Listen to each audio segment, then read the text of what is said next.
Pemirsa, Bank Indonesia memastikan akan menjaga pergerakan nilai tukar rupiah agar tidak melebihi 16.500 per dolar Amerika Serikat pada tahun ini dan 2026 mendatang. Dalam rapat kerja dengan Badan Anggaran DPR RI, Gubernur Bank Indonesia Peri Warjio mengungkapkan BI terus melakukan upaya menjaga stabilitas nilai tukar rupiah dengan melakukan intervensi. Tidak hanya di pasar dalam negeri, tetapi juga di pasar luar negeri, yakni melalui pasar offshore non-delivery forward. Dari upaya ini, BI berhasil memperkuat nilai tukar rupiah dari 16.900 per dolar Amerika Serikat menjadi 16.100 per dolar Amerika Serikat. Peri memastikan BI akan terus mengedepankan strategi intervensi ini. Saat ini, Bank Indonesia melihat dolar Amerika Serikat masih cukup stabil. Namun demikian, BI memastikan akan tetap menjaga pergerakan rupiah. Melakukan intervensi tidak hanya di dalam negeri, mulai awal April kami intervensi di pasar offshore non-delivery forward. Kami intervensi di Hong Kong, di Eropa maupun di Amerika, sehingga kenapa nilai tukar rupiah yang pada hari pertama Lebaran itu sekitar 16.900, sekarang hari ini bisa diturunkan ke 16.000, di bawah 16.200, dan ke depan kemungkinan juga kami akan menjaga stabilitas untuk menjaga lebih lanjut. Kami perkirakan tahun ini adalah 16.100 sampai 16.500, rata-ratanya tahun-tahun depan adalah 16.000 sampai juga 16.000. Kementerian Perindustrian optimis Indonesia mampu menjadi pemain utama dalam produk makanan dan minuman halal di pasar global. Hal ini ditandai dengan jumlah kerjasama industri tanah air dengan perusahaan Jepang untuk memperkuat industri makin halal.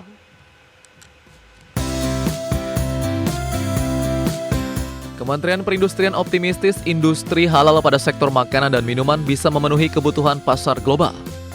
Menurut Wakil Menteri Perindustrian Faisal Riza, salah satu langkah untuk meningkatkan peran industri Mamin dalam pengembangan industri halal dengan mendorong kerjasama pelaku industri dalam negeri dengan luar negeri. Oleh karena itu, Kementerian mengapresiasi kerjasama PT Niramas Pandaan Sejahtera dengan Tarami Corporation asal Jepang. Niramas bersama Kawasu dan Tarami ini walaupun masih belum besar, tapi pelan-pelan akan mengisi pasar halal di beberapa negara. Mudah-mudahan ini semua akan baik dan bisa membantu industri kita lebih meningkat lagi. Presiden Direktur NPS yang juga Ketua Umum Gabungan Produsen Makanan dan Minuman Indonesia, Adi X Lukman, mengungkapkan Tarami Corporation akan berinvestasi sebesar 60 miliar rupiah dengan opsi penambahan investasi 15 miliar rupiah. Melalui kerjasama ini nantinya produk olahan halal akan diekspor ke 10 negara tujuan pertama dengan nilai order awal sebesar 1,3 juta dolar Amerika. Mendukung atau industri makanan berkontribusi terhadap pertumbuhan ekonomi kita, ini sangat penting sekali. Tadi Pak Wamen juga mengatakan terkait dengan TKDN juga penting. Kita juga mendorong mereka, selain mereka membantu peralatan yang untuk memenuhi kualitas Jepang, mereka juga mentraining tenaga kerja, capacity building, dan juga termasuk mentraining ini produktivitas. Kemenperin mencatat kinerja industri Mamin terus menunjukkan tren pertumbuhan positif. Pasca pandemi COVID-19, PDB industri makanan dan minuman tumbuh sebesar 6,04% pada triwulan 1 tahun 2025. Capaian ini lebih tinggi dari pertumbuhan PDB industri pengolahan non-migas sebesar 4,31% dan PDB nasional sebesar 4,87%. Jakarta, Firmansyah, IDX Channel. Pemerintah diharapkan mampu mendorong daya saing industri dalam negeri usai menetapkan kebijakan deregulasi impor dan perdagangan. Menurut Direktur Eksekutif KOR Indonesia Muhammad Faisal, dukungan relaksasi kebijakan memang sangat diperlukan di masa perdagangan global yang menghadapi banyak tekanan. Meski demikian, pemerintah juga harus dapat meningkatkan kapabilitas daya saing produk industri dalam negeri itu sendiri. Sebab dalam jangka panjang, keberpihakan pemerintah dalam bentuk dukungan kebijakan tarif atau non-tarif tidak bisa berkesinambungan.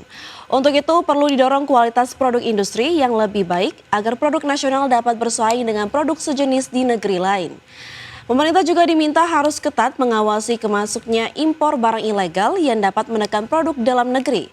Pasal harga produk impor ilegal jauh lebih murah dan dapat menekan produk dalam negeri. Adalah bagaimana yang dari sisi peningkatan kapasitas dari industri di dalam negerinya, ya dari sisi competitiveness-nya, dari sisi produktivitasnya yang harus ditingkatkan juga. Karena perlindungan melalui mekanisme kebijakan-kebijakan perdagangan, baik itu yang sifatnya tarif maupun non-tarif, ini juga tidak bisa secara permanen. Ya, jadi tetap harus ada upaya untuk meningkatkan. Pemerintah Keuangan memangkas outlook pertumbuhan ekonomi 2025 menjadi 4,7% hingga 5%. Lebih rendah dari target dalam APBN 2025 sebesar 5,2%. Untuk menjaga pertumbuhan ekonomi 5%, pemerintah akan berupaya memberikan beberapa stimulus dan akselerasi belanja, terutama untuk program prioritas. Kementerian Keuangan memangkas outlook pertumbuhan ekonomi 2025 menjadi 4,7% hingga 5%, lebih rendah dari target dalam APBN 2025 sebesar 5,2%. Batas bawah outlook pertumbuhan ekonomi 4,7% pada tahun ini menyesuaikan dengan proyeksi lembaga internasional seperti Bank Dunia dan International Monetary Fund yang memperkirakan pertumbuhan ekonomi Indonesia tahun ini hanya akan mencapai 4,7%. Menteri Keuangan Sri Mulyani Indrawati mengungkapkan, untuk menjaga pertumbuhan ekonomi 5% tahun ini, pemerintah akan berupaya memberikan beberapa stimulus dan akselerasi belanja, terutama untuk program prioritas di tengah dinamika global yang penuh ketidakpastian. Selain itu, instrumen fiskal juga menjadi salah satu andalan untuk melakukan counter-cyclical program-program unggulan seperti makan bergizi gratis dan berbagai program yang memiliki multiplier effect bagi perekonomian. Pertumbuhan ekonomi 2025 pada kisaran 4,7 hingga 5,0 untuk semester kedua, terus menjadi salah satu andalan untuk melakukan counter-cyclical. Program-program unggulan seperti MBG, FLPP Perumahan, Koperasi Merah Putih, Sekolah Rakyat itu semuanya yang memiliki multiplier effect, semuanya akan mulai berjalan di semester kedua. Sri Mulyani memproyeksikan pertumbuhan ekonomi semester pertama 2025 masih kisaran 5% dengan estimasi prediksi lembaga internasional 4,7%. Kinerja perekonomian kuartal 2 akan didorong melanjutkan tren positif kuartal pertama 2025 melalui dukungan berbagai stimulus untuk menjaga daya beli dan stabilitas ekonomi. Jakarta, Tim Liputan IDX Channel. Presiden Prabowo Subianto tiba di Bandara Internasional King Abdul Aziz Jeddah, Arab Saudi. Kunjungan ini merupakan bagian dari lawatan resmi kenegaraan untuk memperkuat hubungan bilateral antara Indonesia dan Arab Saudi. Selama berada di Arab Saudi, Presiden Prabowo Subianto dijadwalkan menggelar pertemuan penting dengan putra mahkota sekaligus Perdana Menteri Arab Saudi Mohammed bin Salman Al Saud di Istana Al Salam Jeddah. Dalam pertemuan tersebut, sejumlah isu strategis akan dibahas, antara lain peningkatan kerjasama di bidang ekonomi dan investasi, perlindungan warga negara Indonesia di Arab Saudi, serta peningkatan pelayanan bagi jemaah haji Indonesia. Presiden Prabowo juga akan menyampaikan apresiasi kepada pemerintah Arab Saudi atas penyelenggaraan Haji 2025 yang dinilai semakin baik, serta menjajaki kemungkinan peningkatan kuota haji di masa depan.